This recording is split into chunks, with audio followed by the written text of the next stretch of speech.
noite, senhoras e senhores.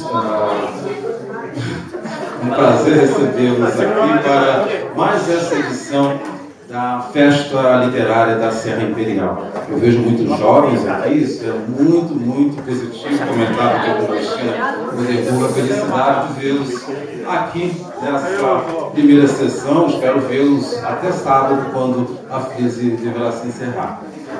Eu gostaria de, aqui, claro, o cerimonial vai apresentar as personalidades, autoridades aqui presentes, mas eu gostaria muito, já agora me antecipando, agradecer a presença do acadêmico Domício Proença Filho, presidente da Academia Brasileira de Letras, também o acadêmico Antônio Sequim, nosso conferencista dessa noite. Gostaria também de aqui registrar a presença de Leandro Bellini, diretor cultural da Fundação Sede Gran Rio, e autoridades locais, a começar pelo nosso reverendíssimo Bispo Gregório, da nossa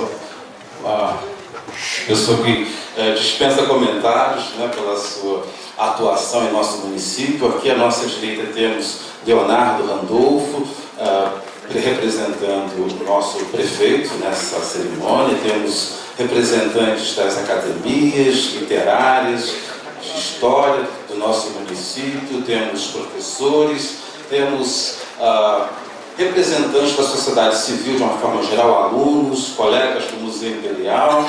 Enfim, é um prazer enorme tê-los nesse início de noite para, repito, o início dos nossos trabalhos.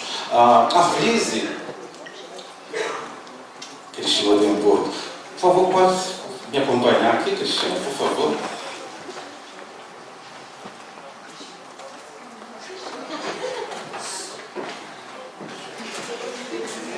O que eu gostaria de agradecer é depois com você ao meu lado. Porque o sucesso dessa festa depende, ela é responsável, né, pelo sucesso dessa nossa festa literária, que chega à sua segunda edição com um sucesso incomensurável. Nós temos aqui nessa sala 150 lugares nesse primeiro piso, temos mais 50 ali no mezanino, temos uma fila de espera para uma sala, que é a nossa sala multimídia, onde pessoas poderão acompanhar através de um telão.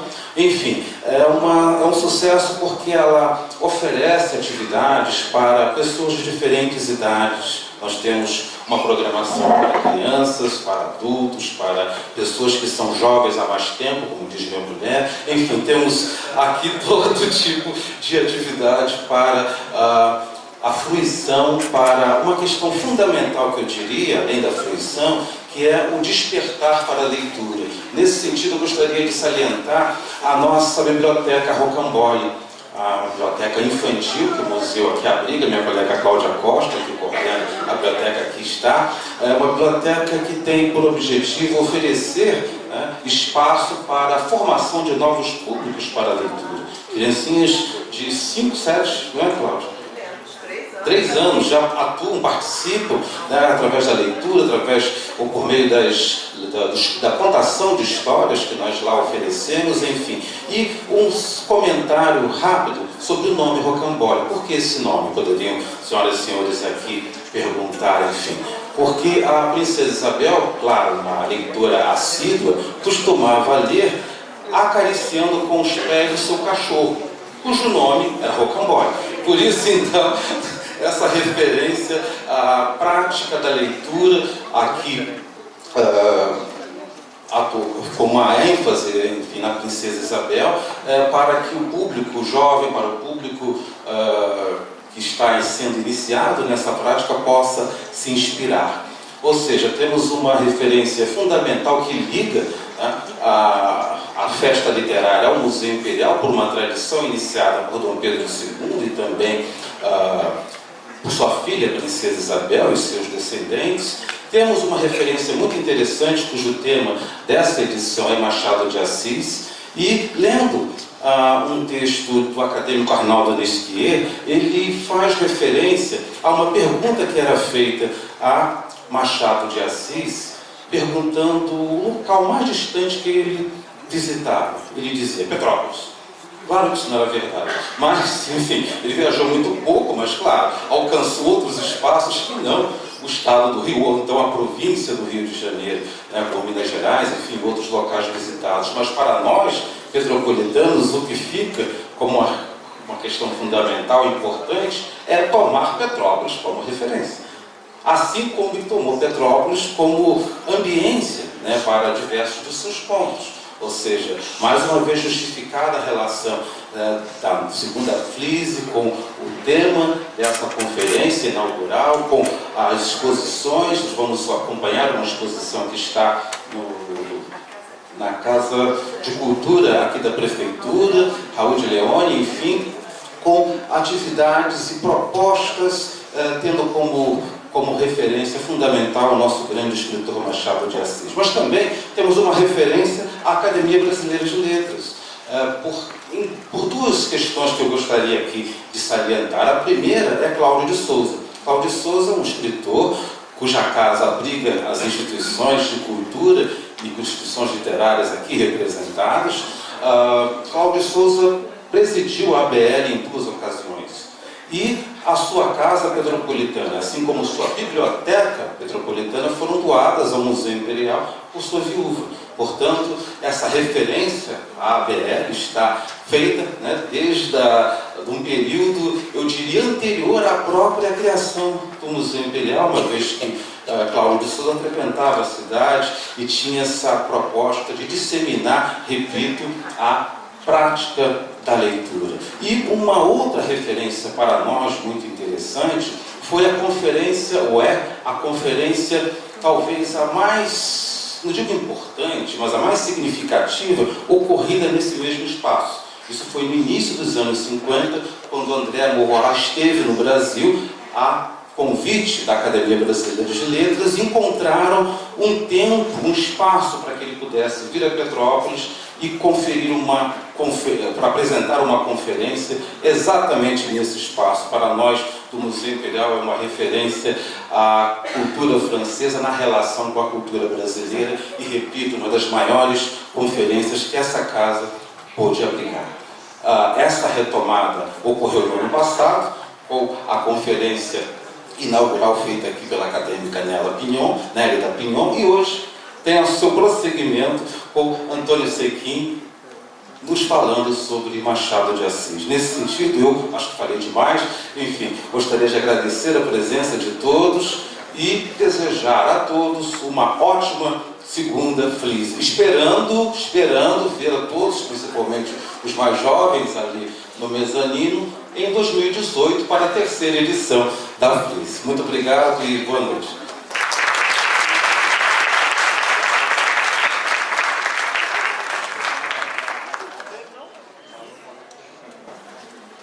Bom, em nome do Instituto Aldemir Desenvolvimento, eu agradeço a presença de todos e de todas, e eu quero registrar um especial comparecimento do diretor do museu, do diretor do Centro Cultural Sesgran Rio, Leandro Benini, do representante, na verdade, do presidente da Turispetro, Marcela Florencio, do presidente do Instituto de Cultura e Turismo de Petrópolis, Leonardo Randolfo, da presidente da Academia de Poesia, Vera Abade, do presidente da Academia Petropolitana de Letras, Gerson Vale, demais autoridades, do bispo, Dom Gregório, que, nossa, eu estou muito feliz de estar aqui conosco, e do Antônio Torres, que é um amigo meu, que eu adoro, e imortal da Academia Brasileira de Letras, que veio nos agraciar com a sua presença.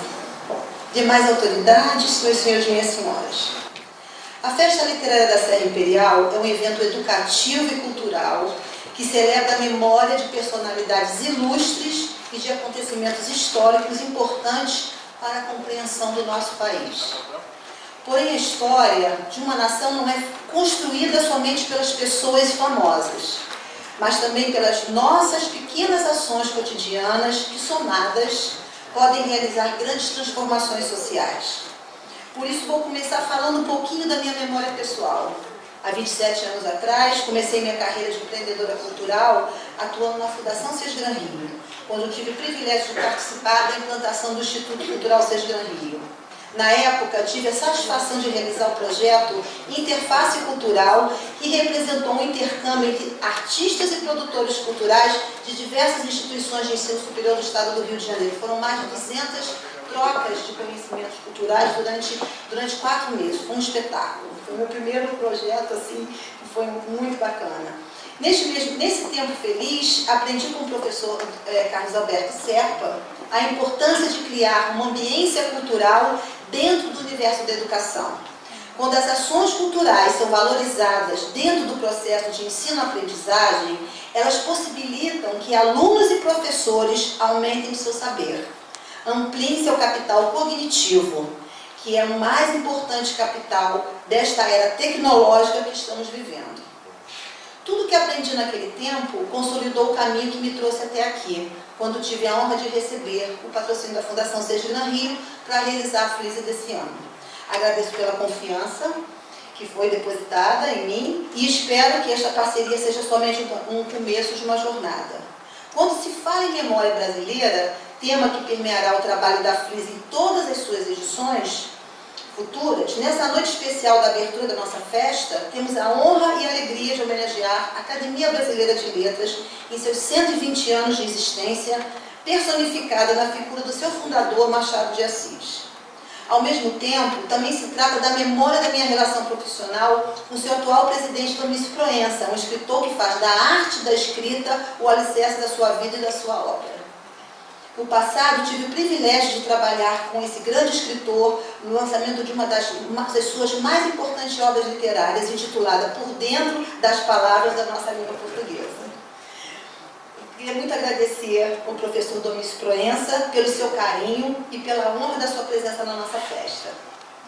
Nesse cenário de memórias e de pessoas tão marcantes, quero agradecer especialmente a presença do escritor imortal Antônio Carlos Sequim, que aceitou o nosso convite e também está nos brindando com a sua presença. Após escrever vários livros de ensaios, ele retomou o universo da poesia e vai lançar agora em setembro sua mais recente obra intitulada Desdizer.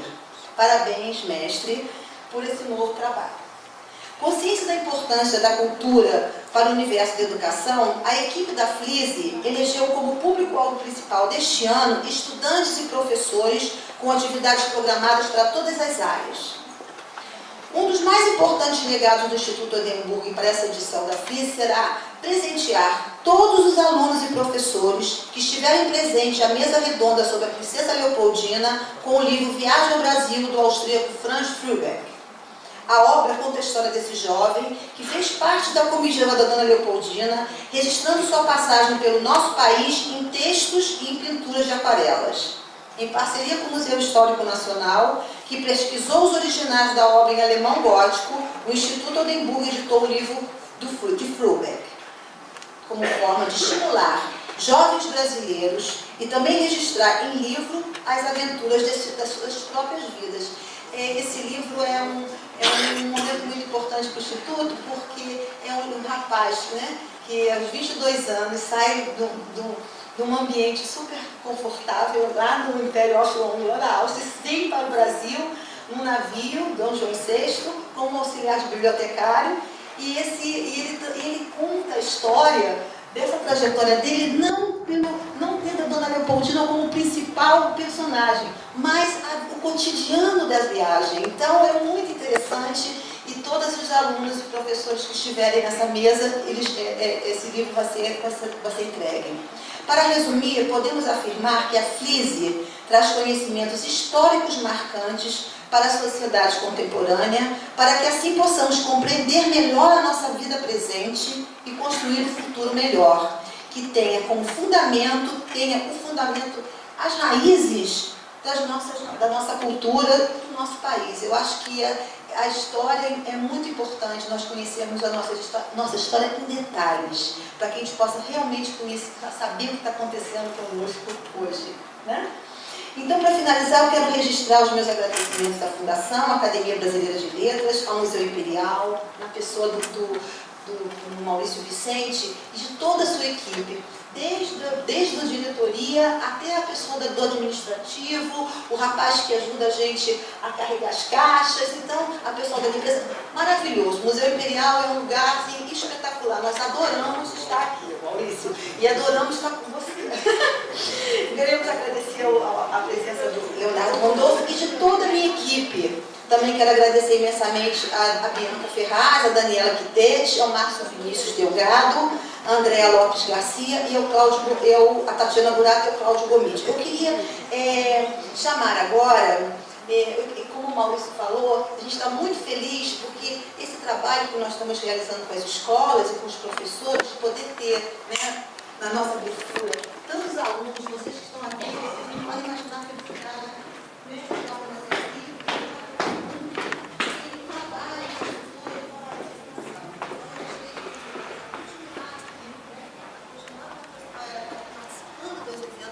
da festa literária, e eu gostaria de convidar então o Leonardo Bellini para vir aqui para conversar um pouquinho com vocês.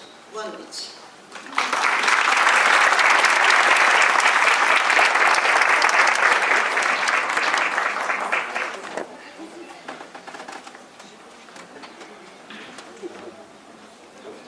Boa noite.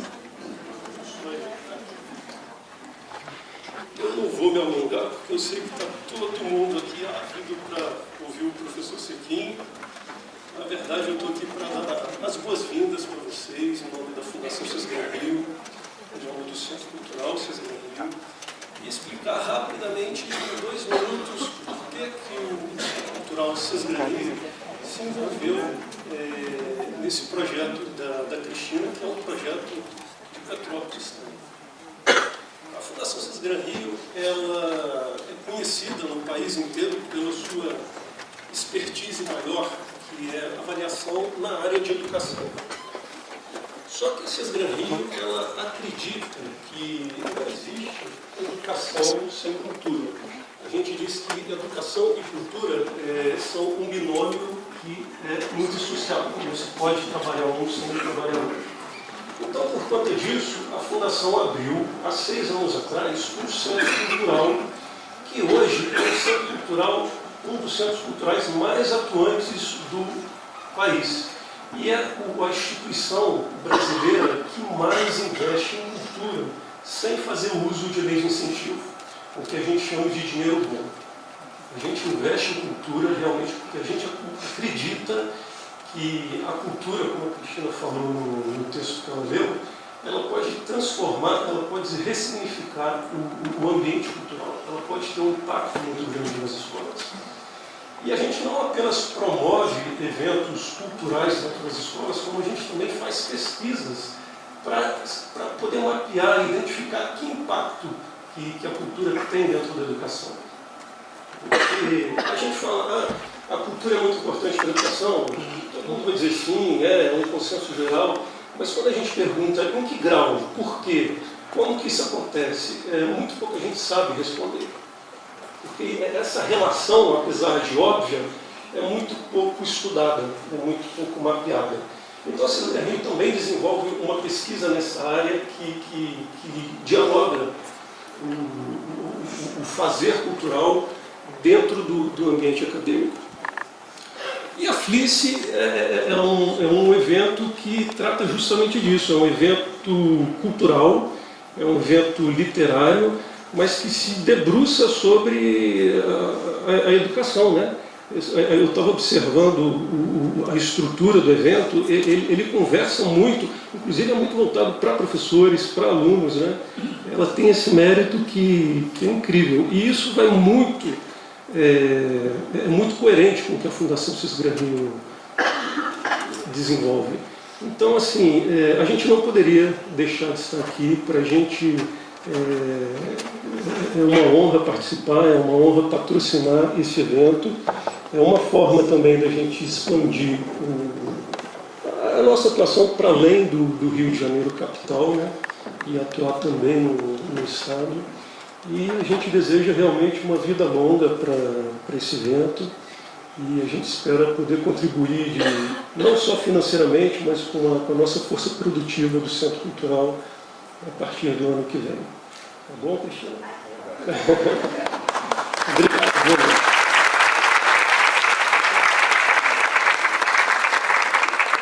convidar então o professor Domício Proença, presidente da Academia Brasileira de Letras, que ele vai falar um pouquinho sobre os 120 anos para nós.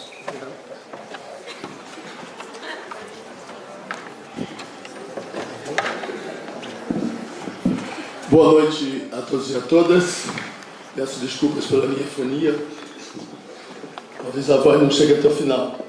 Eu quero dizer primeiro da minha emoção diante das surpreendentes palavras de Cristina, que lembrou os nossos bons tempos, os tempos de nossa amizade e do trabalho que nós realizamos juntos na Record em torno de um livro que nós lançamos e cujo sucesso se deve, sobretudo, a essa heróica batalhadora da cultura.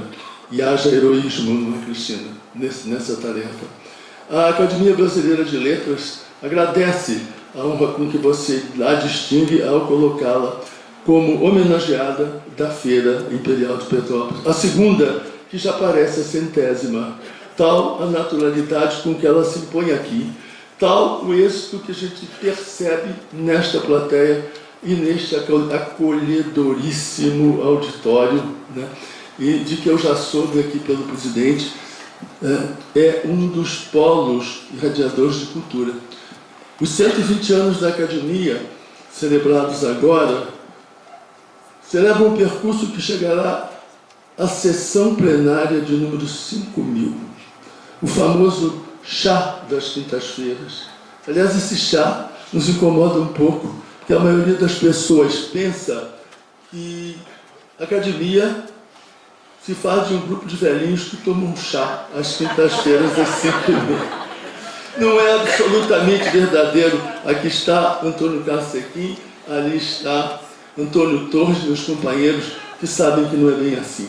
A Academia desenvolve hoje cerca de 12 programações que envolvem o que eu chamo 3 espaços, alguns deles comuns a esta feira. O espaço da memória, a memória que está presente nas publicações, está presente nas sessões, está presente em todo o arquivo da Academia, em todas as atas. Ela desenvolve também uma atuação no espaço da reflexão.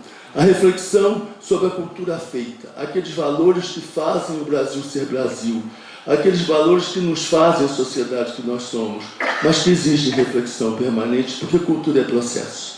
As coisas estão acontecendo. A cultura hoje, o processo cultural é dinâmico, a cultura hoje não é a cultura de ontem, e ela exige uma permanente reflexão. E essa reflexão se faz sobre aqueles valores já estabilizados. E aí, nós temos um ciclo de conferências, aliás, são 10 ciclos anuais, 10 ciclos por ano, 40 conferências. E também essa reflexão se faz num espaço da cultura fazendo-se no cotidiano. Ou seja, aqueles aspectos dessa dinâmica que ainda não se sedimentaram como representativos. Eu citarei alguns: a voz rouca das ruas, que hoje os sociólogos não sabem como explicar, tão rouca como a minha, que eu talvez muito mais, é claro, porque é monumental. A minha apenas individualizada, singular aqui. Então, há uma reflexão sobre esses aspectos. O grafite, o que é o grafite? É arte, não é arte? Será que é preciso proibir? Vai proibir? Vamos pintar as paredes que estão grafitadas? Isto foi objeto, tem sido objeto de pesquisa. A radicalização da política, a judicialização da política, são problemas que são objetos de uma reflexão desses aspectos que ainda estão acontecendo. É o acontecer cotidiano que faz parte das nossas preocupações. O terceiro grande espaço de atuação são as chamadas práticas estéticas. E, nesse particular, a Academia associa tradição e modernidade. Ela vai desde a música, que se faz em 2 programas, concerto de câmara, um exemplo aqui para o museu já faz também, concertos de câmara na BR e MPB na BR, música popular na BR. Ou seja, música popular brasileira, mas a Academia não é uma casa de espetáculos. Toda e qualquer atividade de música, seja a chamada erudita ou seja a chamada popular, ela está sempre vinculada a uma atividade cultural, a um gancho qualquer. Também teatro. Temos 2 programas de teatro, os 2 programas de teatro voltados para a formação de plateia e para a resposta é sempre direcionada para as escolas, uma pergunta que os jovens devem fazer e que nós procuramos responder, ou seja, para que serve isso? Para que serve o teatro? Qual a importância disso? E a outra pergunta que não quer calar, que é o núcleo da nossa atividade, as duas grandes preocupações da academia, cláusula pétrea do Estatuto, a língua, a preocupação, o culto da língua e da literatura. E aí nos aproximamos desta feira, mais do que nunca. Nos aproximamos da feira porque a feira é um dos bastiões de afirmação cultural. Bastião de quê? De promoção de uma coisa que vai se perdendo no todo dia da nossa atividade digital, não é? E nos 140 caracteres a que nós somos reduzidos hoje, né? A prática da leitura. Feira de Livro é uma agência cultural dinâmica na direção da divulgação do hábito de ler. E, gente, eu termino dizendo, para não me alongar muito, a leitura liberta. A leitura liberta porque ela me faz chegar ao passado, ela me faz rememorar o passado, ela me faz entender o presente e projetar no futuro, mas ela, sobretudo, possibilita aquela que é a marca natural de todo ser humano, desde que Aristóteles disse isso, a preocupação com saber das coisas. Saber das coisas é conhecer.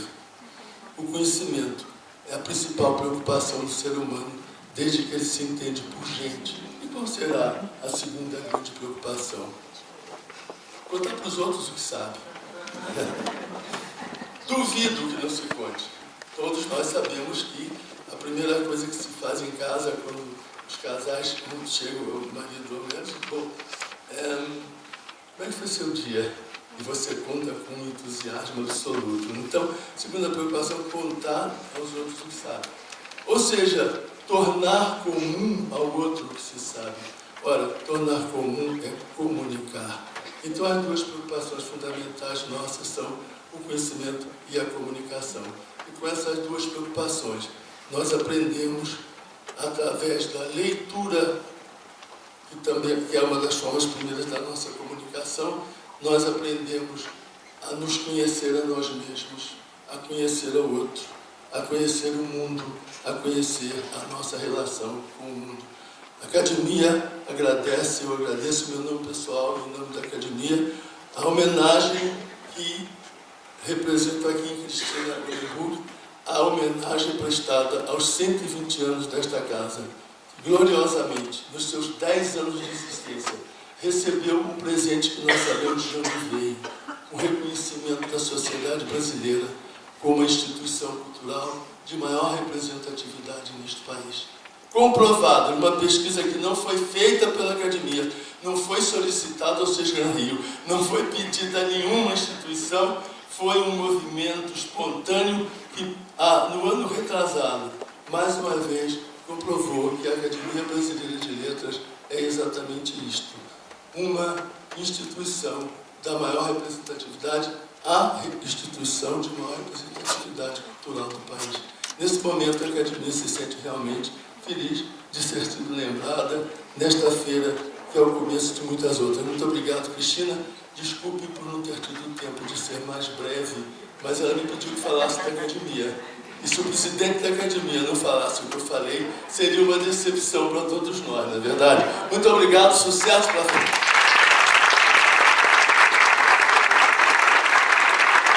Eu vou tentar dar uma outra resposta às coisas que já falaram sobre Dom Casmurro. Quer dizer, se há uma tradição sobre Dom Casmurro, e essa tradição se baseia muito na questão da possível traição de Capitu, uma maneira de responder a isso é trair a tradição, então buscar um viés diferente para tratar desse tema já tão consagrado, já tão consolidado no imaginário nacional. Como muito muitos sabem, né, essa noção de academia é muito antiga, grega.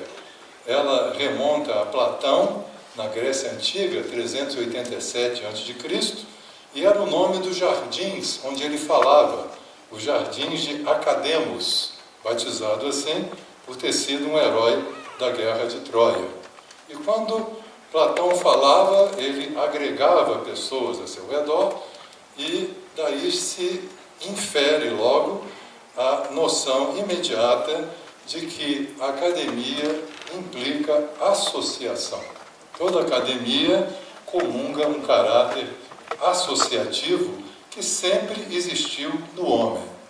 Mas, no campo específico das letras, o grande modelo é a França, que cria em 1635, no reinado de Luís XIII, a sua Academia Francesa, que se torna, como todos sabem também, o grande modelo da nossa, até mesmo no número de componentes, 40 membros eleitos, pela presença de um uniforme de gala, que é parecido tanto na França quanto no Brasil, e pelo compromisso comum, Academia da França, Academia do Brasil, de zelar pela língua do país.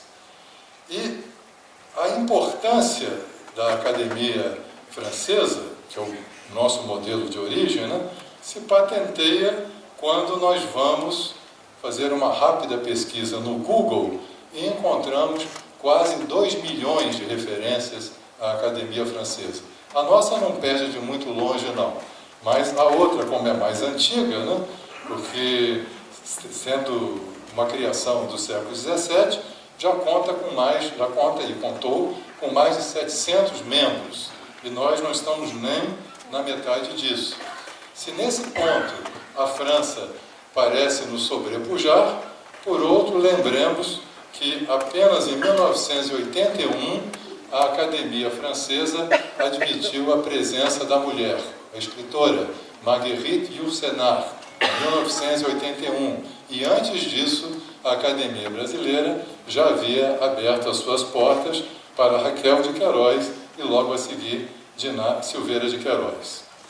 No Brasil, no período da monarquia de Dom Pedro II, tivemos nesse imperador, que aqui é um certo patrono, né, um grande amigo das letras e das artes, porque Dom Pedro II criou a mais antiga associação cultural do país, o Instituto Histórico e Geográfico Brasileiro, em 1838. Mas entre o IHGB e a ABL permeia um intervalo de algumas décadas, porque somente em 1896 se iniciam as reuniões preparatórias para a criação da Academia Brasileira e, curiosamente, comandada por 2 republicanos, Lúcio de Mendonça e Medeiros e Albuquerque. Machado de Assis, figura máxima da literatura não só daquela época, né, mantinha uma certa posição ambígua.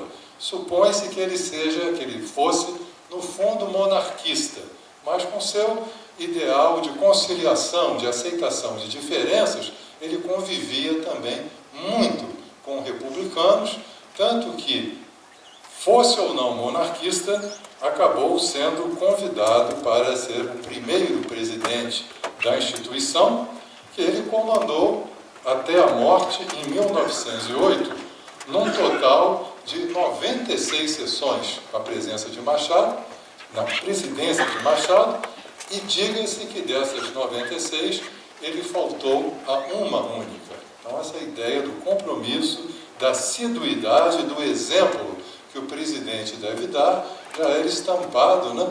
E isso em circunstâncias muito menos agradáveis do que hoje em dia, em circunstâncias em que a própria ideia da persistência de uma academia era colocada em questão, né? Como se o Brasil não estivesse preparado para dar vida longa a uma instituição desse caráter. E como se fundou essa academia em 1897?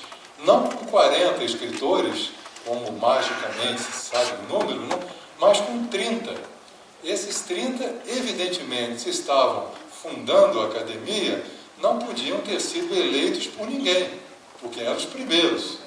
Houve, então, um mecanismo que a gente chamaria de autonomeação, né? Então, na falta de... Mas antes, a autonomeação por critérios intrinsecamente discutidos entre escritores e expoentes do que uma nomeação por decreto, né? Que um presidente da República determinasse quem merecia ou quem não merecia, e aí entraria todo um jogo político que dissociaria a academia da sua fundamentação de um valor literário ou valor cultural.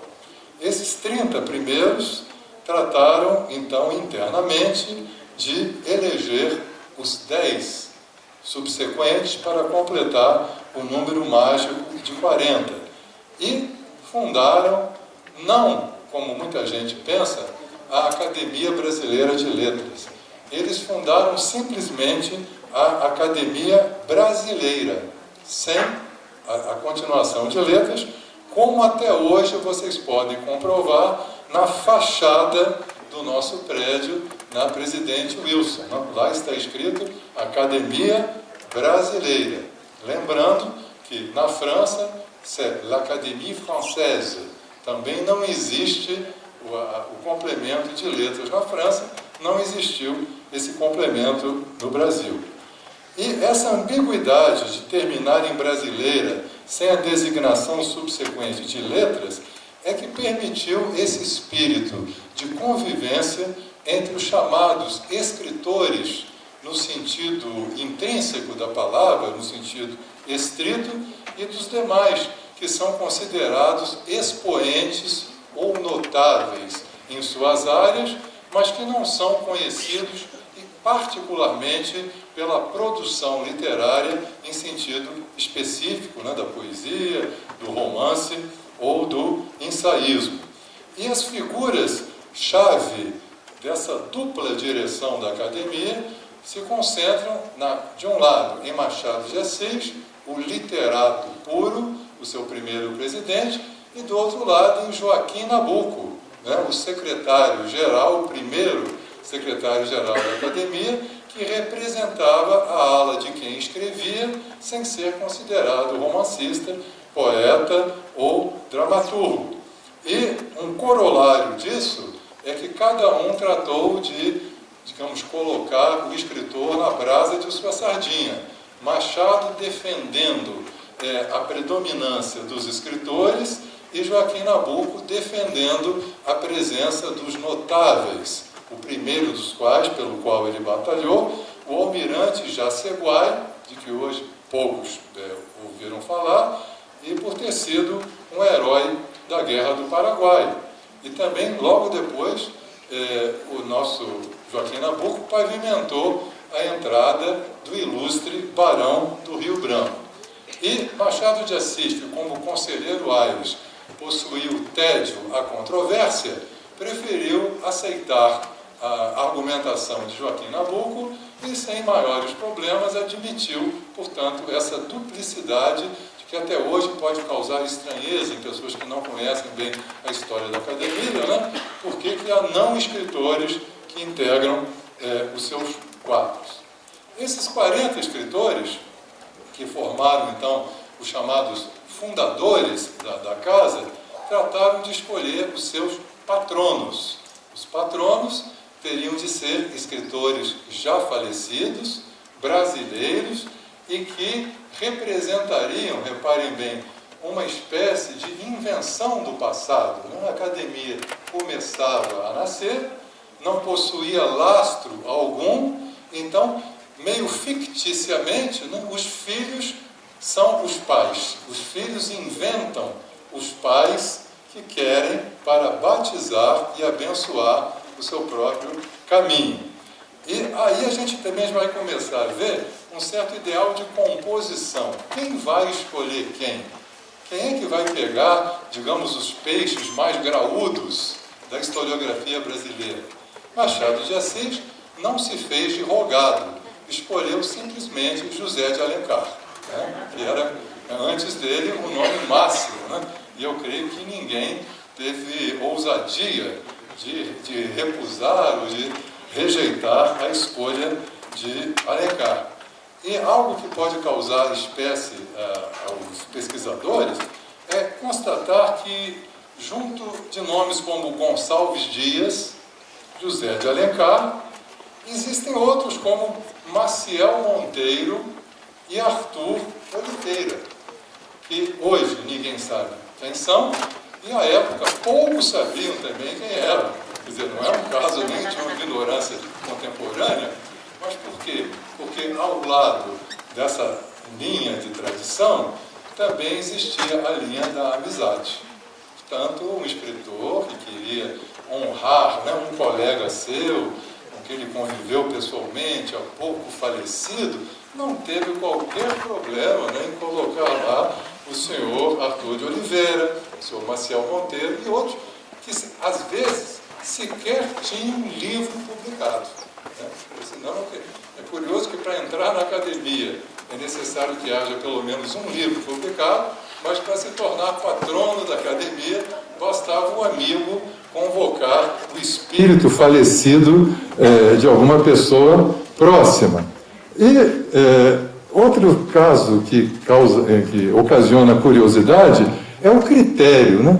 Como é que se dividiram essas cadeiras? Será que jogaram uma bolinha? Vamos ver qual é o número que você vai ficar, cadeira 7, cadeira 20? Não, ia dar muita confusão, né? Porque, embora todas sejam rigorosamente iguais, não há cadeira melhor do que a outra, no momento da fundação, podia-se pensar, Machado de Assis vai ocupar a cadeira número 1, nada disso. A cadeira número 1 foi ocupada pelo, hoje, infelizmente desconhecido, Luiz Murat. E o que levou Luiz Murat a ser escolhido o ocupante da cadeira 1? Um gesto bastante esperto dele, porque para se definir a sequência da cadeira, o critério é o seguinte: ordem alfabética, não do acadêmico, mas do primeiro nome do antecessor que ele havia escolhido como fundador da cadeira. E Luiz Murat não titubeou: eu quero Adelino Fontoura. Então, com Adelino Fontoura, essa letra A abrindo aí tudo, né, Luiz Murat não teve qualquer dificuldade em se apossar da cadeira número 1. E, como infelizmente os imortais também morrem, né, o primeiro que morreu, já em 1898, foi Luiz Guimarães Júnior, e foi sucedido por João Ribeiro. Então, portanto, João Ribeiro, historicamente, é o primeiro acadêmico efetivamente eleito. Os outros foram nomeados, foram escolhidos ideias, né? Por esse processo sucessório, né, que até hoje, para o fim dos tempos, vai persistir, ele se iniciou em 1898 com a grande figura do filólogo, poeta, crítico, ensaísta, João Ribeiro. Já foi dito aqui, Domício comentou, né, a importância da academia, e naquele momento ela significou, sobretudo, a dignidade dos homens de letras. A profissão do escritor não era bem vista. O escritor era um bico que ele fazia, ele tinha que ser um advogado, tinha que ser um médico. Não, o escritor merecia ter, na sua atividade, a honra própria, né, de exercer as letras sem ter vergonha ou temor de dizer que a sua profissão é ser literato. E divulga a língua, a literatura e a cultura brasileira. E a academia começou muito pobre, como todos sabem, né? Houve várias reuniões em locais emprestados, em locais sucessivos. O Pedagógium, que era uma escola na Lapa, hoje é a Lapa. Houve reuniões no escritório de advocacia de Rodrigo Otávio, um dos fundadores. O Ginásio Nacional, na Marechal Floriano, onde hoje se encontra o Colégio Pedro II, também abrigou sessões da academia. Mais tarde ela foi ao Silogeu Brasileiro, na Rua do Passeio. Lá ficou entre 1905 a 1923, quando finalmente ganhou o governo francês na gestão de Afrânio Peixoto, o Petit Trianon, né? O palácio onde até hoje lá se encontra a sede da ABL. E se vocês perceberem essa data, vão ver que apesar de, com toda a justiça, nós falarmos de que a academia é a casa de Machado de Assis nunca frequentou aquela casa. Quer dizer, a casa atual onde cedia-se a Academia Brasileira de Letras. Frequentou, por exemplo, o Silogeu. Portanto, eu diria que a academia ela nem existia como instituição fisicamente localizada em determinado ponto. Durante algumas horas por semana, em determinado lugar estava a academia.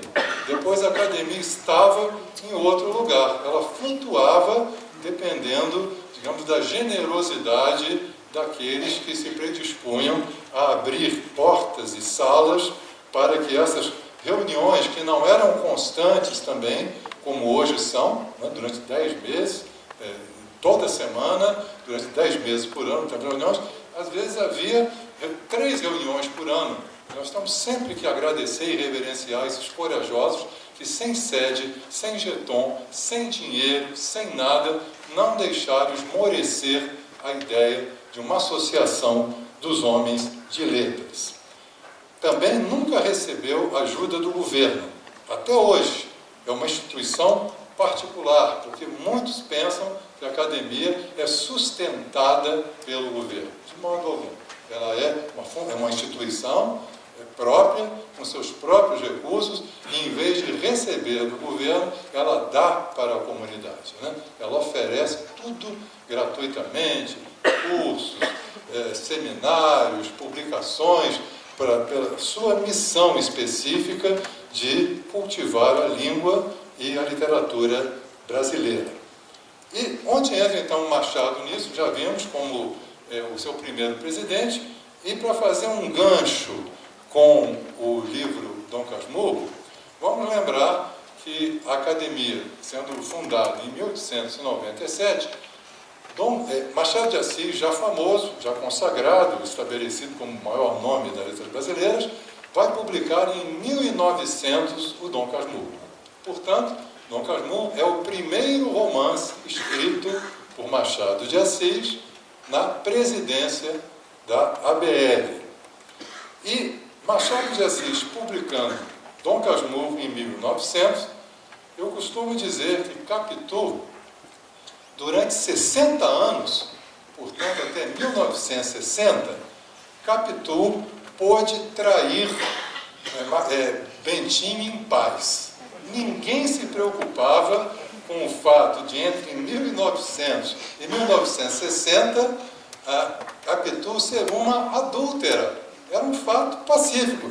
60 anos de adultério, hein? Deve ter aproveitado muito, durante muito tempo. E, de repente, a partir de 1960, em vez de ser acusada de adúltera, ela passa a ser acusada. Não, você é uma inocente. Então mudou-se completamente o ângulo e ela passa dessa personagem estigmatizada para a personagem martirizada. E por que houve essa reviravolta? Eu localizo isso basicamente pela publicação de um livro de uma ensaísta norte-americana, Helen Caldwell, que batizou o seu estudo de Dom Casmurro o Otelo brasileiro, e apenas a partir desse olhar estrangeiro é que começou a haver uma reviravolta na percepção da conduta da personagem. E reparem como nada existe fora de um contexto histórico, político, social. Por que só em 60 alguém vai pensar em lançar o brado de inocência de Capitu, e ainda mais oriundo de uma pessoa que não era do Brasil? É a eclosão do feminismo. Então, nenhuma leitura é ingênua, né? Então, o manancial teórico, prático, da linha feminista de revalorização da mulher acaba incidindo na revalorização da conduta desta personagem. Porque, na verdade, antes de 1960, pelo que eu pude, agora estamos na segunda parte, que eu estou lastreando um pouco a fortuna crítica do livro, né? Antes de 60, não havia questão do adultério, ou da inocência ou não, pela aceitação tácita, explícita do adultério.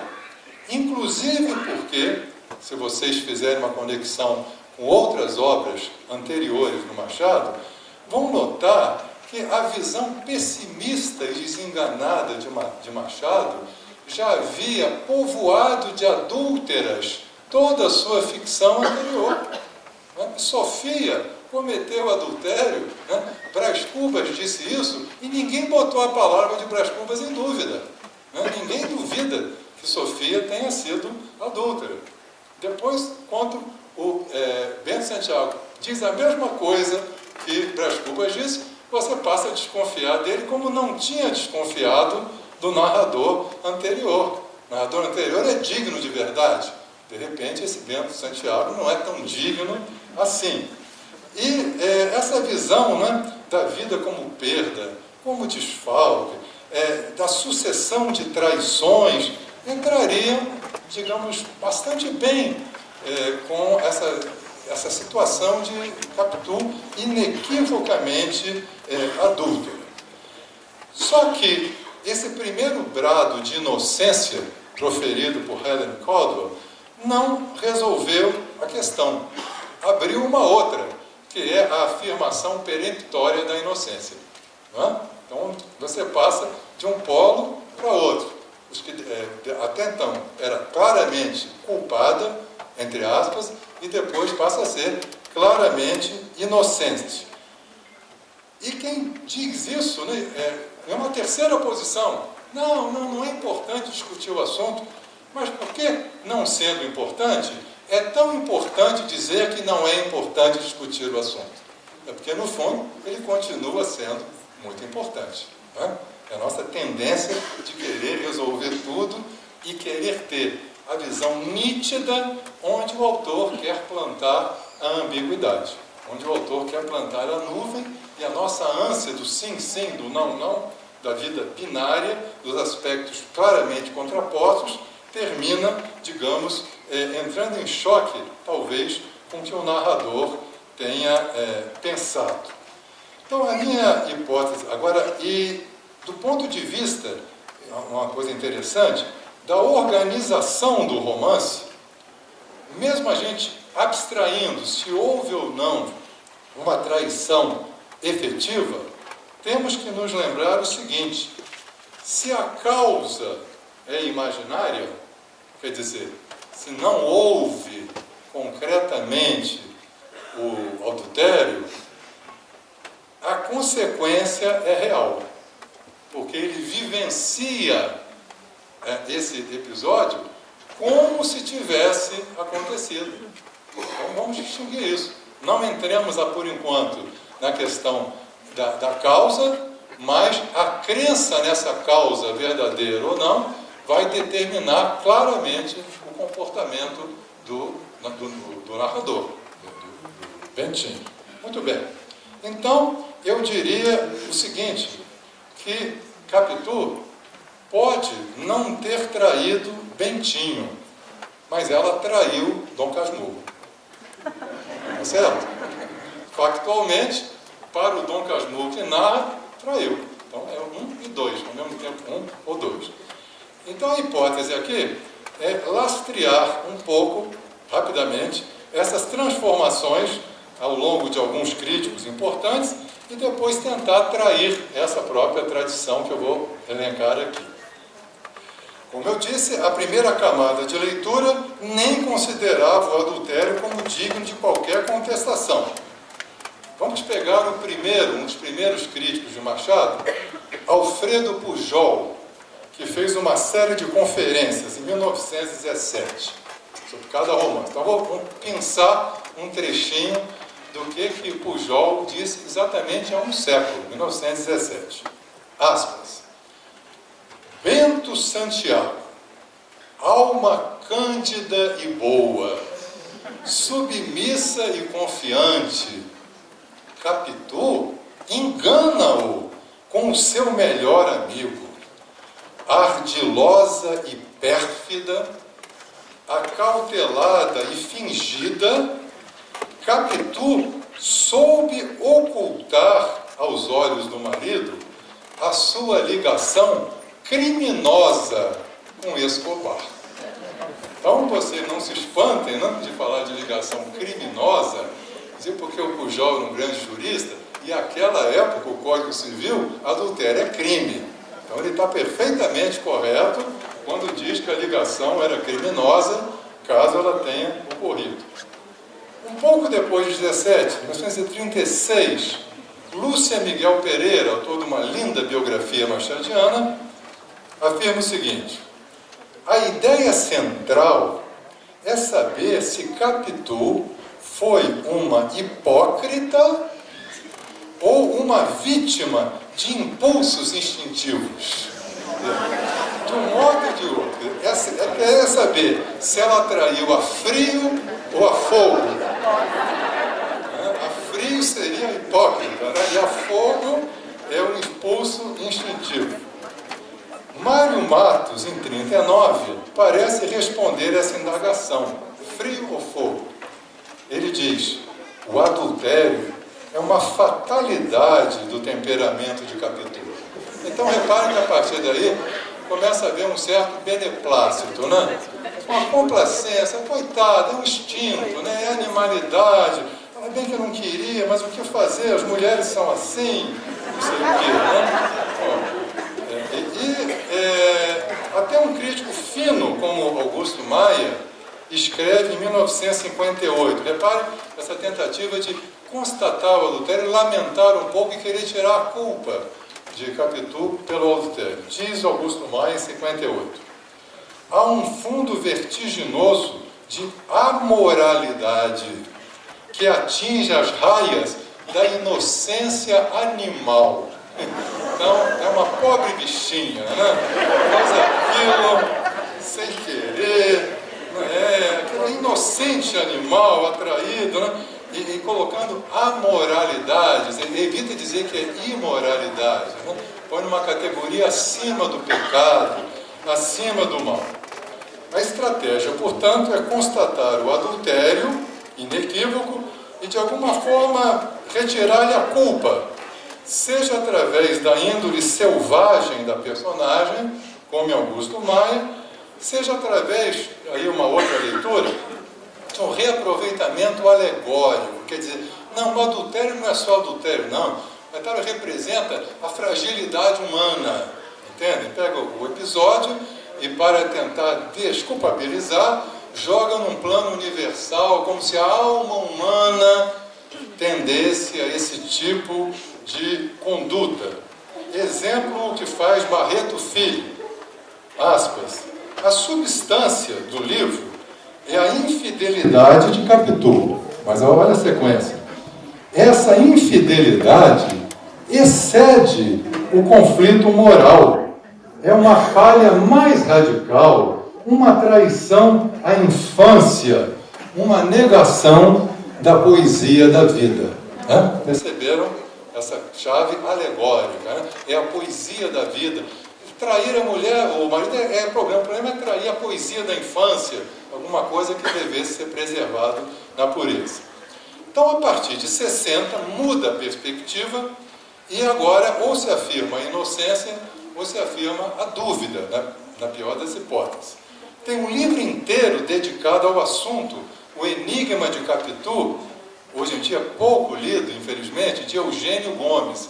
E maliciosamente, Eugênio Gomes não deixa de associar o nome, né, de Capitu, que é Capitulina, ao nome de Carolina, que é aquela companheira de Machado.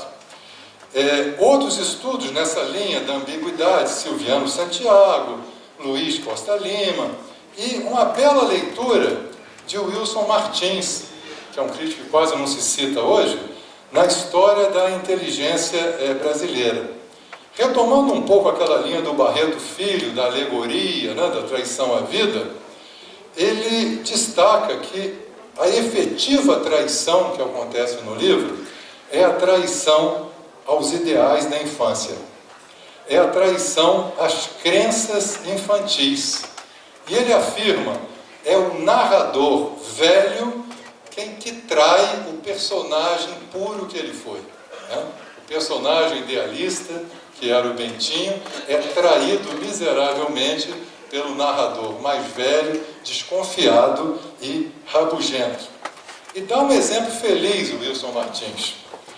Ele pinça um episódio, talvez vocês se lembrem, quem tem uma leitura recente, de um soneto que Bentinho tentou escrever no seminário. O soneto tem 14 versos e o nosso pródigo poeta conseguiu fazer um soneto que estavam faltando apenas 12. Né? Ele conseguiu escrever o primeiro verso e conseguiu escrever o último verso. Faltaram 12.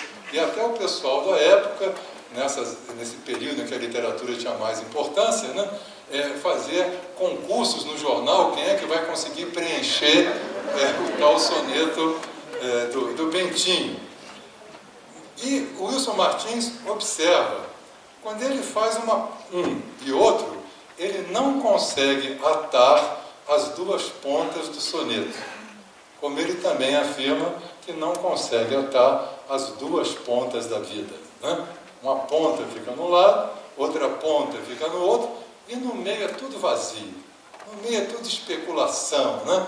Dá para juntar pontas ou não dá para juntar pontas? Dom Casmurro quer juntar, mas na infância ou na adolescência já se provou que ele era incapaz de juntar as pontas do soneto, como mais tarde ele será incapaz de juntar as pontas da vida. O curioso é que mesmo depois dos anos 60 e depois de Helen Caldwell, né, persiste em alguns críticos uma relutância em abrir mão do adultério, da função do adultério. É o caso de dois críticos, Massaúd Moisés e de um grande machadiano, Josué Montello. Josué Montello ele vai explorar o terreno pantanoso da polissemia do nome do personagem para, com ele, traçar uma espécie de destino. Diz ele, Capitu, né? Capitu, Capitolina. Capitu é aquela que capitula, né? É aquela que não tem coragem de se manter íntegra, e ele vai associar o Capitu e a Capitolina ao verbo capitular. Eu comentei o terreno pantanoso da polissemia dos nomes, porque outro importante crítico, o John Gladstone, vai pegar o mesmo nome para um sentido completamente contrário. Ele vai dizer, Capitu lembra o Capitólio, que é a sede do poder de Roma, poder imperial, poder republicano, aquele poder que não se verga. Repare, então, você pode pegar Capitu como quem capitulou, ou Capitu como símbolo do Capitólio. Para concluir essa síntese do ponto de vista crítico, eu gostaria de pegar as duas pontas, aí sim, extremas, dessa fortuna crítica sobre Dom Casmurro, digamos, o artigo mais antigo sobre Dom Casmurro e um dos artigos mais contemporâneos, e verificar que, curiosamente, esses dois artigos críticos que estão nas duas pontas da fortuna crítica de Dom Casmurro são artigos a contravoz e a contracorrente do pensamento da época. Estão lembrados que o pensamento da época do Machado era adultério sem problema, e o pensamento depois dos anos 60 é ou inocência ou ambiguidade. E vamos ver o mais recente. O mais recente, anos 80, outros depois, é de Dalton Trevisan. Dalton Trevisan, no livro Dinorah, tem um trecho, um pequeno ensaio, um mini-conto, chamado Capitu sem Enigma. Capitu sem Enigma. E ele se revolta e acha um sinal de pobreza cultural e literária ficar ainda se discutindo sobre o óbvio, que é a existência do adultério. E afirma textualmente o nosso grande Dalton Trevisan, aspas, até você, cara, o enigma de Capitu, essa não, Capitu inocente, começa que enigma não há. O livro de 1900 foi publicado em vida do autor, e até a sua morte, 8 anos depois, um único leitor ou crítico negou o adultério? Leia o resumo do romance por Graça Aranha, na famosa carta ao mesmo Machado. Aí um trecho da carta que Graça Aranha mandou a Machado. Diz Graça Aranha, casada, teve por amante o maior amigo do marido. Fecha aspas. Aí volta o Trevisan. Incorreto o juízo, não protestaria o criador de Capitu, gaguinho e tudo? Veja o artigo de Medeiros e Albuquerque, veja toda a crítica por 60 anos. Pode agora uma frívola teoria valer contra tantos escritores e o próprio autor que os abonou entre o velho Machado e a nova crítica, com ele eu fico. Então é muito incisivo, né, a contracorrente Dalton Trevisan. E agora, vamos pensar numa outra crítica, né, quando o adultério era uma certeza, e ouvir o que José Veríssimo, o grande crítico, escreveu no calor da hora, em 1900, portanto, o ano que o livro saiu, 60 anos antes de Helen Caldwell, um artigo chamado Um Irmão de Brás Cubas. E diz José Veríssimo, aspas, Dom Casmurro traiu e caluniou o Bentinho, o bom menino, o filho amante. É interessante, né? A traição é dele para com ele mesmo. Dom Casmurro descreve Capitu com amor e com ódio. Com amor e com ódio. O que pode torná-lo suspeito. Reparem, em 1900, ele levantando a hipótese de um narrador sob suspeita, quando jamais se discutia a afirmação da verossimilhança do narrador. E aí prossegue o Zé Veríssimo. A sua conclusão, sua, de Dom Casmurro, que não é talvez aquela que ele confessa, seria acaso que não há como escapar à malícia das mulheres e à má fé dos homens. Então, Capitu é maliciosa, mas o mal intencionado é o homem, Dom Casmurro, né? E prossegue com a modernidade extraordinária, lede a fábula e tirai vós mesmos a moralidade. Portanto, também o que há de excepcionalmente moderno aqui é que ele percebe que a moralidade, se houver alguma, ou o efeito, vai estar no leitor e não no livro. Né? Lede a fábula e tirai-lhe vós mesmos a moralidade. O narrador não afirmou nada. Uma questão de interpretação é que o leitor vai tentar ir para um lado ou para o outro. Pois bem, então, vendo isso, ou ouvindo isso, né, eu tentei também tirar eu mesmo essa moralidade. Para dar não uma resposta, afirmar sim, não, ou mesmo talvez, mas uma réplica, uma traição a essa linha crítica, deslocando o eixo da questão não para um discurso especificamente crítico, interpretativo, mas para um registro ficcional. É um pequeno texto que ficcionaliza essa questão. Escrever um pequeno conto sobre esse tema, me pareceu um modo de trair a tradição da traição. Essa tradição que se consolidou, aprisionada, né, nessa oscilação entre resolver ou não a questão, quer dizer, sem qualquer pretensão para resolver esse enigma, mas talvez para acrescentar a ele alguma dose suplementar de malícia e de ambiguidade.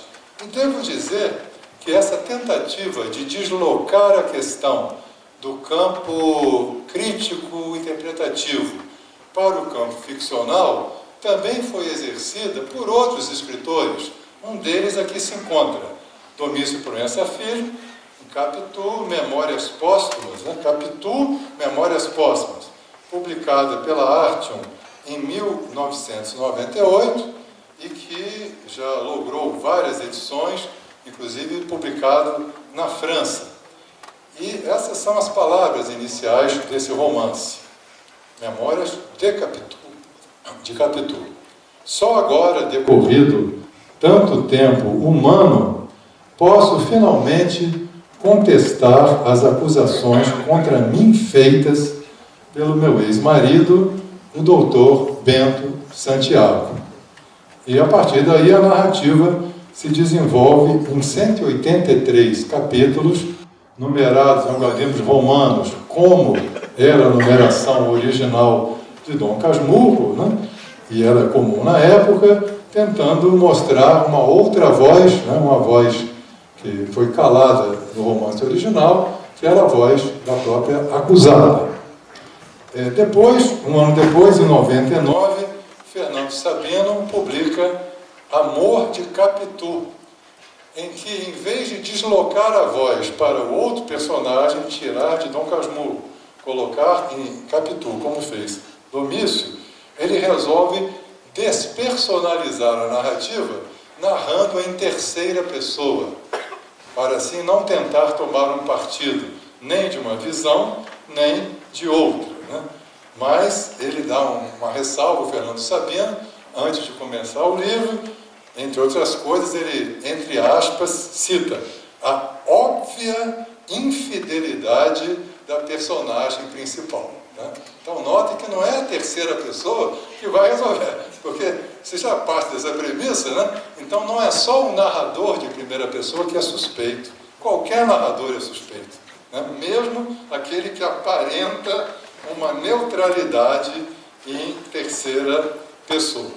Bom, mas eu não tive uma pretensão, digamos, tão extensa, né, como Domício e Fernando Sabino, redigi aqui um pequeno conto e resolvi fazer o seguinte: deslocar a voz nem para a acusada, Capitu, nem para uma terceira pessoa neutra, mas devolver a voz para o próprio Bento anos depois do episódio. Então, seria, digamos, um Bento mais velho, maduro, e que eu chamo de Bento de Assis, e não de Bento Santiago, é o nome que eu falsifiquei para ele, né? Avaliando o que aconteceu naquela época, né? Evidentemente, quando se passa algum tempo, a gente muda. E, portanto, a minha tentativa foi de fazer um outro dentro do próprio, né? Quer dizer, o outro, o próprio que era o Dom Casmurro, com as convicções dele arraigadas em 1900, como é que ele teria reagido, botando em retrospecto todos aqueles episódios. Essa pequena ficção, esse conto, se chama Carta ao Seixas. E quem é professor de literatura brasileira vai logo se lembrar do Seixas, né, como um personagem do romance Senhora, de José de Alencar, em que Aurélia acaba comprando um marido, o marido se vende, mas o marido não sabe que está sendo comprado por Aurélia. Ele amava a Aurélia, mas não queria ficar com ela, porque ela era pobre. Ela ganha uma herança e compra um marido. Aí quando ele fala felicidade total, não, eu não quero você, porque você foi comprado por mim. Então é todo um jogo de gato e rato, ou de rato e gata, né, ao longo do romance, até o famoso happy end, né? Então temos a Aurélia Camargo, né, que se casou com Seixas. E também esse pequeno conto ele traz alusões, que a minha preocupação era a seguinte, que qualquer pessoa pudesse ler ou ouvir o conto e embarcar na história. Mas, evidentemente, se há elementos cifrados, quem conhecer esses elementos usufrui mais do que quem não conhece. Quem não sabe quem é Seixas não vai entender isso. De repente fala de Aurélia. Aurélia é a mulher do casal romântico, com Seixas. Mas como Machado é realista, nessa altura aqui o Seixas já aprontou muitas, né? com a Aurélia, né? Enganando a pobre Aurélia. Há referência também aqui a Lucila, que é a cortesã, que é uma prostituta, né? Depois, mas que é uma heroína, durante grande parte da narrativa, funciona como, digamos, a mulher do mal, a sedutora, aquela que vai se vender. E há voluntários anacronismos, quer dizer, esse conto se passaria numa época que, historicamente, se você for procurar, ela não existe, porque mescla um pouco elementos do tempo da monarquia com o primeiro tempo da República, que foi o período que Machado realmente viveu, tanto monarquia quanto república, né? Por exemplo, nesse conto, Machado de Assis, só para lembrar que o Machadinho, né, o jovem Machado, era muito mais serelepe e meio assim danadinho do que o Machado respeitável depois. E esse Machado jovem, ele foi tipógrafo, né, trabalhou uma tipografia, ele foi poeta também, começou mais com a poesia o Machado, e de uma maneira completamente contra a história, nesse conto aqui, eu ponho Machado de Assis com um amigo de farras ali, chamado Barreto. Você vai supor que é o Lima Barreto, né? Lima Barreto, que não chegou a conviver com Machado, mas aqui, os dois, até pela questão da etnia, né? E também pelo confronto que há, quem é maior, quem é melhor, eu resolvi botar os dois juntos aqui. Aparece também um coelho das letras, né? Esse coelho é o Coelho Neto, né? Que chegou a conviver com Machado e que tinha a fama de escrever demais, escreveu mais de 130 livros. Há uma referência ao Morro do Castelo. Todos aqui devem saber que, em determinado momento, esse Morro do Castelo foi colocado abaixo, né? Ele foi demolido. Há uma referência também a um cabaré, Le Chat Noir, o Gato Negro. Era um cabaré francês, transplantado para o Rio de Janeiro, onde, evidentemente, ali os literatos, ou os homens em geral, iam para se divertir com as vedetes polacas, francesas ou brasileiras. Há alusão a alguns outros romances de Machado. Eu lembro ainda que Capitu se chama Capitolina, tá? O nome dela, por extenso, é Capitolina. O amigo e suposto amante de Capitolina é Escobar, e o filho, seja o filho de Escobar, seja o filho do Bento Santiago, é o Ezequiel. Então, com essas informações passadas a vocês, para concluir aqui, eu vou ler rapidamente esse pequeno conto chamado Carta aos Seixas, e que o contexto dele é o seguinte, vocês vão perceber claramente. Já são velhos, estão meio aposentados, e o Seixas está morando em Petrópolis, exatamente, né? Casado ainda, né, com aquela Aurélia, né, que foi a paixão dele, e esse narrador aqui, que é um narrador um pouco odiento, é um narrador um pouco preconceituoso, né? Ele resolve abrir o coração dele com esse Seixas, que teria sido um confidente ao longo da sua vida. Então essa é a Carta aos Seixas. Há muito tempo, sim, que não lhe escrevo. Ficaram velhas todas as notícias. Não sou o mesmo homem estranho e esquivo. Sou um homem pior. Para trás ficaram as valsas e as donzelas do império. Imagino você, Seixas, gordo, arrastando as chinelas turcas e fazendo a corte às criadas, enquanto a Aurélia, distraída, colhe os crisântemos do jardim. Não, Seixas, Não me arrependo de nada. Enriqueci, ajudei alguns amigos, enganei outros. Agora, fito a enseada de Botafogo. O que eu era há 20 anos? Nada. E o que sou agora?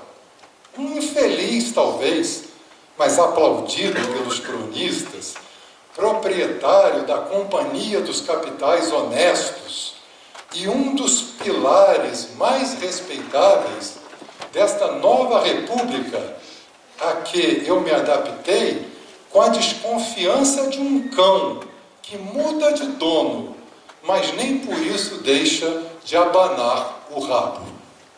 Aí, aspas, manchete de jornal.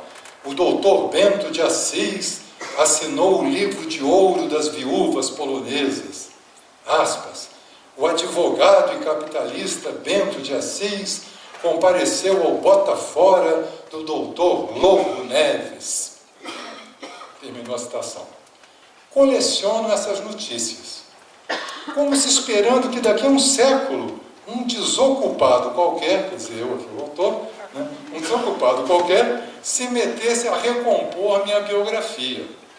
Para esse futuro biógrafo, catalogo os fatos públicos. Os particulares, peço que leia e lance na lareira de Petrópolis, sem deixar que Aurélia desconfie dessa matéria humana com que, de vez em quando, eu abasteço sua capacidade de mofar do mundo. Somos dois canalhas, Seixas. Somos dois canalhas. Você até hoje engana Aurélia, dizendo-se íntegro, apesar de funcionário público. E encontra-se com Lucila, no chá no ar, pagando-lhe em dinheiro a nudez, e excitando-se só de pensar na inveja dos outros, ouvindo você dizer, além de mim, apenas o barão do Rio Pardo entrou nesse corpo. E eu me agrido na bebida, ao constatar que durante mais de 2 décadas persegui o homem errado. Ai, meu doce Escobar! Como pude supor que um amigo de infância fosse me trair com a minha mulher? Desvairado, cheguei a reconhecer no meu filho traços físicos do antigo companheiro de seminário, quando, na verdade, ambos são tão semelhantes quanto são uma cuba de vinho e um saco de batatas. Odiei o homem errado, Seixas. Percebi o meu engano quando, no dia dos seus 12 anos, acariciei com fingida ternura a cabeça do meu filho, Ezequiel, e senti com calma os ásperos cabelos. Não eram assim os cabelos de Escobar.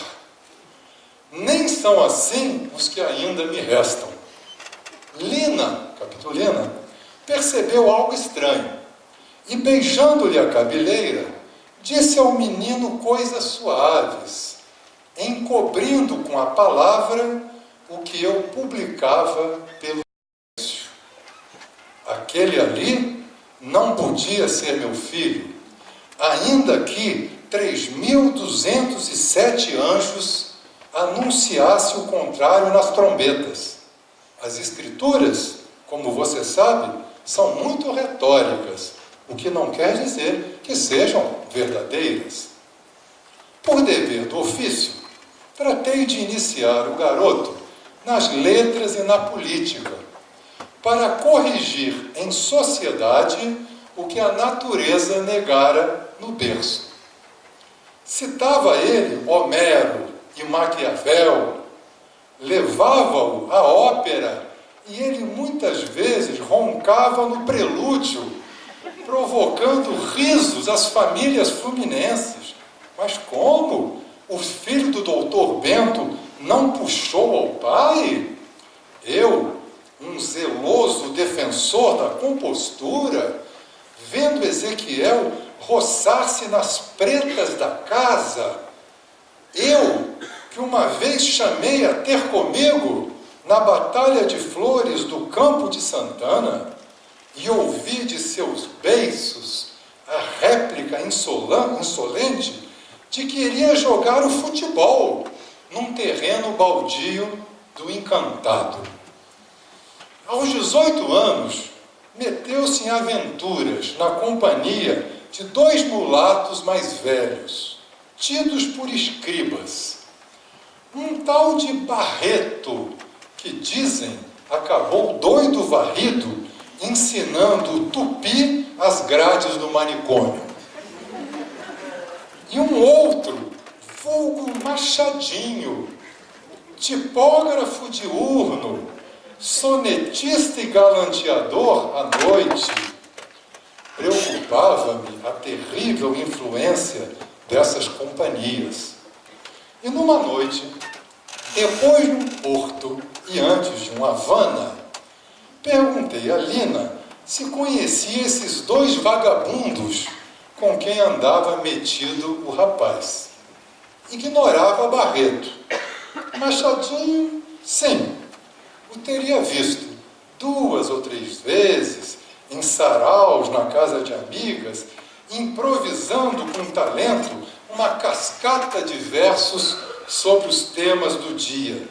Na primeira vez, lá se iam 20 anos, ela tinha ficado impressionada com um poema que ele, ainda menino Machadinho, declamara em rimas ricas contra a opressão da raça negra.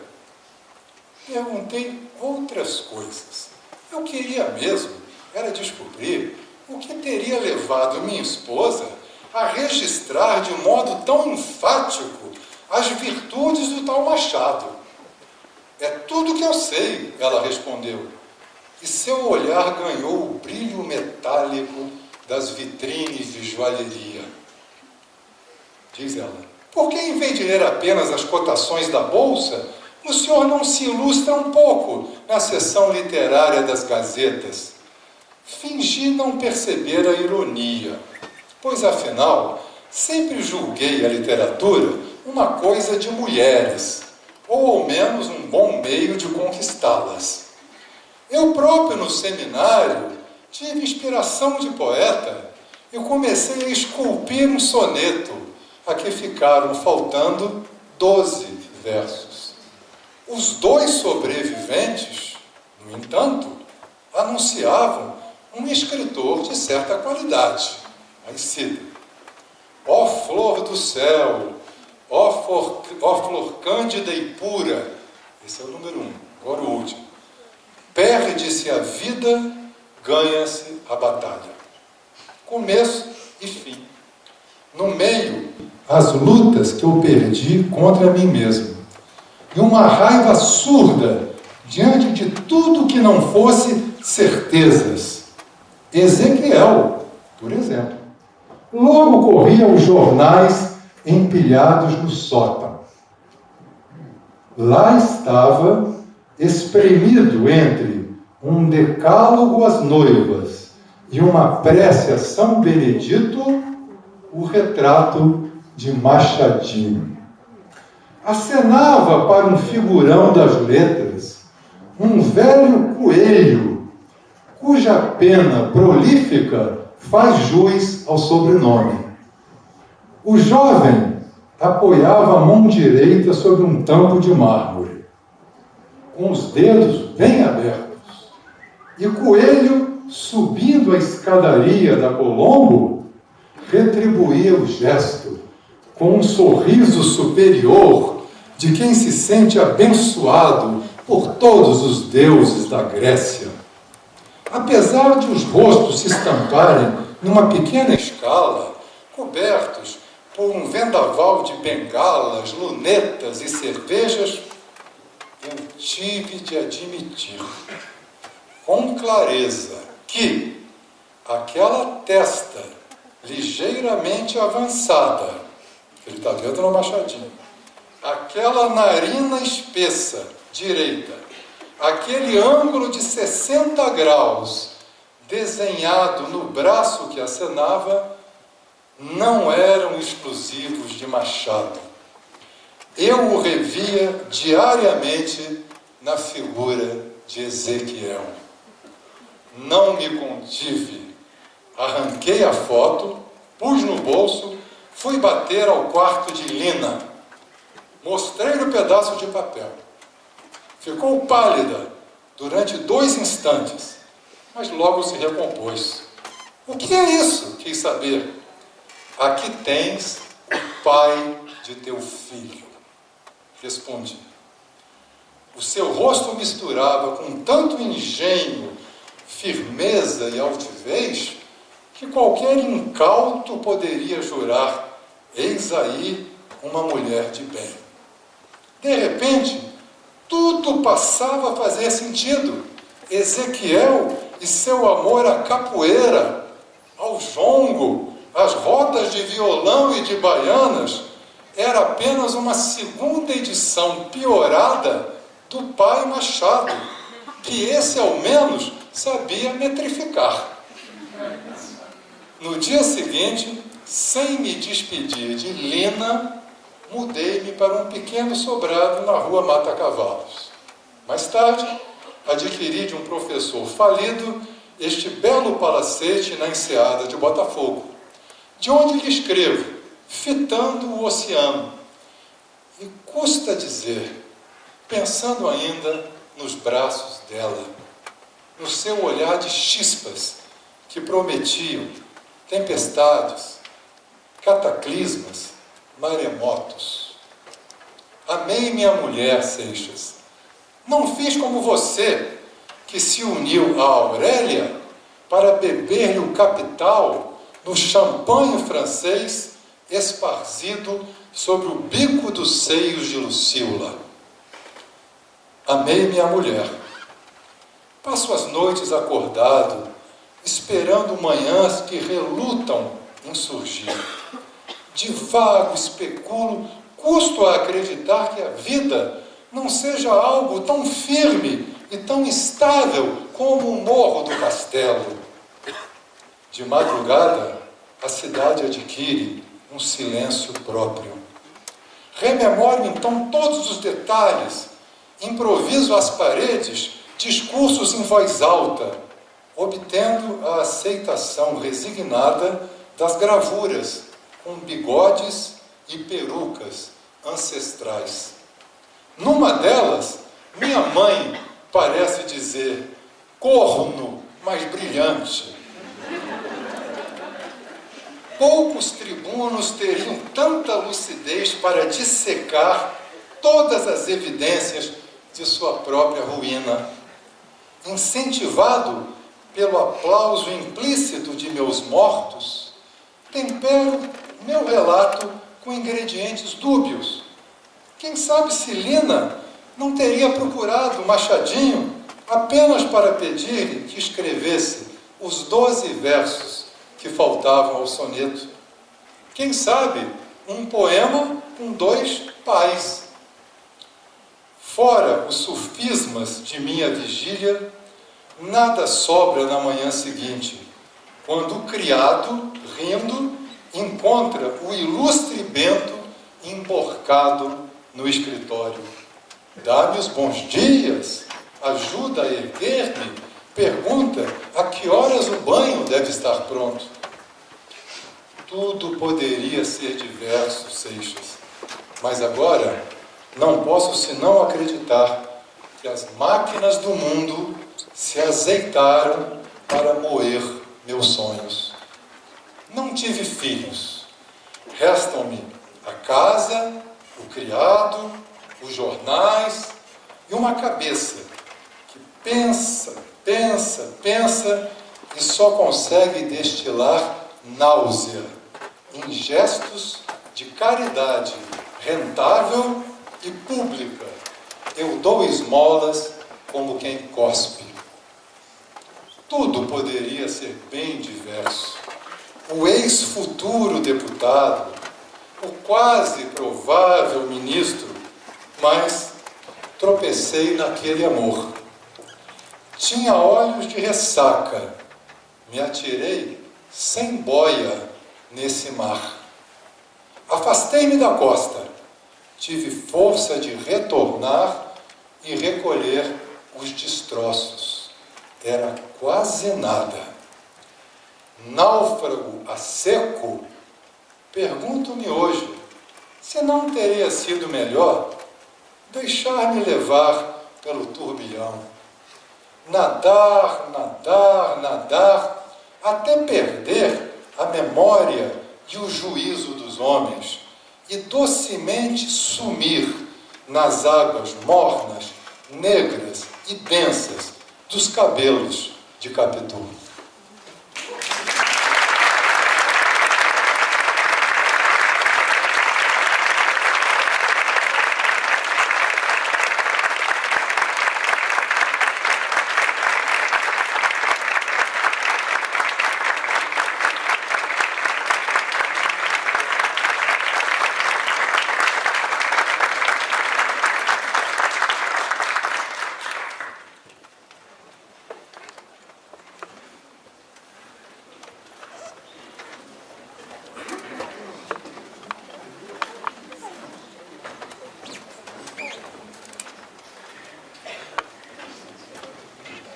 Bom, obrigada pela presença de todos. Eu queria chamar aqui a Guilmar Gramont, que trabalha comigo, e o Claudinho Gomide. Nós vamos agora sortear os livros do Sequim e mais uns livros de Machado de Assis, que nós vamos sortear para vocês. E queríamos desejar a vocês uma boa festa literária. Esperamos todos nas nossas outras programações. Guilmar fica comigo para se despedir de você. Bom, é uma alegria estar aqui. Eu estou sem fala depois dessa palestra incrível, tá, que nós assistimos. Eu queria lembrar que a importância da gente fazer a festa literária da Serra Imperial nesse lugar que foi tão importante, né, para o monarca Dom Pedro II, que é uma das figuras assim que mais fez pela história do Brasil, né, e assim um personagem que eu diria que representa tudo aquilo que a gente gostaria de realizar com essa festa nesse lugar e nesse país também, né? Eu tenho lido um pouco sobre o que Dom Pedro realizou. Ele foi, por exemplo, a pessoa que iniciou, né, todos os estudos sobre a exploração de riquezas no Brasil, feitos por brasileiros, foram iniciados por ele. Então, ele é um exemplo do que a ilustração, do que a cultura, do que a literatura pode fazer para transformar um país. E é tudo que nós precisamos nesse momento. Eu me sinto assim, pequena, assim, né, nesse momento, assim, depois da gente ouvir o Domício Proença Filho, né, e o Sequim, né, Antônio Sequim, estando aqui com o Antônio Torres, né, que estava viajando e voltou subitamente só para nos dar a alegria da sua presença. E também agradecer, né, ao Maurício, à Cristina, né, a todos vocês que nos ajudam a fazer desse evento um marco, né, e um evento que está começando tão bem, né, a despontar com essa identidade tão forte relacionada à memória, à história, né, não apenas de Petrópolis, mas do Brasil. Então, muito obrigada a todos que estão aqui. Obrigada mesmo. Obrigada, sobretudo, a Cristina Odenburg, que é a grande locomotiva desse evento. Boa noite. Vamos ao sorteio. Porém, antes, o Instituto Odenburg gostaria de reiterar o agradecimento à Fundação Sesgra Rio ao Museu Imperial, ao Instituto Municipal de Cultura e Esporte, à Secretaria da Educação, na Casa de Educação Visconde de Mauá, ao apoio da Prefeitura Municipal de Petrópolis, a Nobel Livraria, a Editora Intrínseca, a Companhia das Letras, a Estação da Liberdade Editora, ao Grupo Editorial Record, à Editora UFRJ, a Cervejaria Especial Teresópolis, o buffet Doce Lembrança e Pasto com Amor. Os sorteios são dos números que vocês receberam e das pessoas que chegaram aqui até às 19 horas. O professor Sequim vai oferecer o discurso dele de posse na Academia Brasileira de Letras. A posse do Geraldo Carneiro, com a recepção do professor Antônio Carlos Sequim. Vamos sortear também um outro livro do professor Sequim, são 20 livros, e um livro do Machado de Assis. Tive uma grande alegria em abrir a Festa Literária da Serra Imperial, aqui também na representação da minha Academia Brasileira de Letras, e devo agradecer a acolhida tão calorosa do público, aquilo que foi dito em nome de Machado de Assis. Bom, foi um grande prazer estar aqui hoje nessa conferência maravilhosa, uma verdadeira aula do Sequim.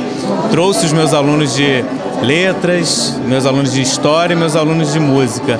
E a FLISE é muito importante para a cidade em virtude de tudo que ela impulsiona, a parte cultural e a oportunidade dos alunos terem acesso a grandes livros, grandes autores e toda a parte literária. Isso é imprescindível para todos nós. Foi ótimo, a palestra foi ótima. É ótimo conhecer pessoas como ele, que são extremamente inspiradoras para nós, do campo de letras também, que precisamos dessas referências sempre constantes de pessoas ainda ativas, produzindo conteúdo voltado para nossa área, que é uma área extremamente... Hoje em dia, tão poucas pessoas, se dedicam a uma leitura mais complexa. É bom ter esse estímulo. Olha, é uma alegria muito grande para mim estar aqui em Petrópolis para esse evento lindo, que na sua segunda edição já é um sucesso, Eu estou aqui representando a Fundação Cisgran Rio, o Centro Cultural da Fundação Cisgran Rio, que esse ano patrocina o evento e é um evento que tem tudo a ver com a nossa instituição, porque é um evento que conjuga cultura e educação de uma forma muito bonita, de uma forma muito competente, e a Cisgran Rio se vê muito feliz em fazer parte dessa proposta. Então, parabéns para os organizadores do evento e parabéns para Petrópolis, que tem a honra de receber uma festa literária, algo tão raro nos dias de hoje. Parabéns para todos. A conferência do Antônio Sequim foi assim excelente e retoma uma tradição de conexão muito feliz entre o Museu Imperial e a Academia Brasileira de Letras. É uma conexão que teve início com Cláudio de Souza, que o um dos patronos do museu, mesmo porque ele teve a sua casa e a biblioteca Petropolitanas doadas ao museu, e onde hoje estão instaladas 4 entidades petropolitanas. Também, no início dos anos 50, tivemos aquela que foi talvez a mais importante conferência que o museu abrigou. Nesse mesmo espaço, André Maurois esteve aqui a convite, no Brasil, esteve a convite da Academia Brasileira de Letras, e encontraram um tempinho para que ele pudesse vir a Petrópolis e proferir essa conferência. Ano passado, na abertura da primeira FLISE, tivemos Nélida Pinhon e hoje Antônio Sequim, ou seja, é uma conexão que, vai produzir muitos frutos no futuro. Então, a abertura da FLISE já é um momento em si glamouroso, uma palestra riquíssima. O Antônio Carlos Sequim, como ensaísta, é maravilhoso. Não é a primeira, já tive a oportunidade de assisti-los em outras ocasiões. Ele tem sempre muito a acrescentar. A FLISE é um evento muito importante para Petrópolis, porque consegue realmente congregar muitas pessoas, salões cheios, teatro cheio, essa troca de experiência, essa troca de informação, a troca literária, a importância da leitura cultura, da troca entre aluno, professor, escritor, leitor, crítico literário, é que todos estão reunidos e todos estão contribuindo para uma vida cultural mais ativa, que é algo muito importante no nosso país. E Petrópolis, faço votos que consiga cada vez mais se engrandecer com esse evento.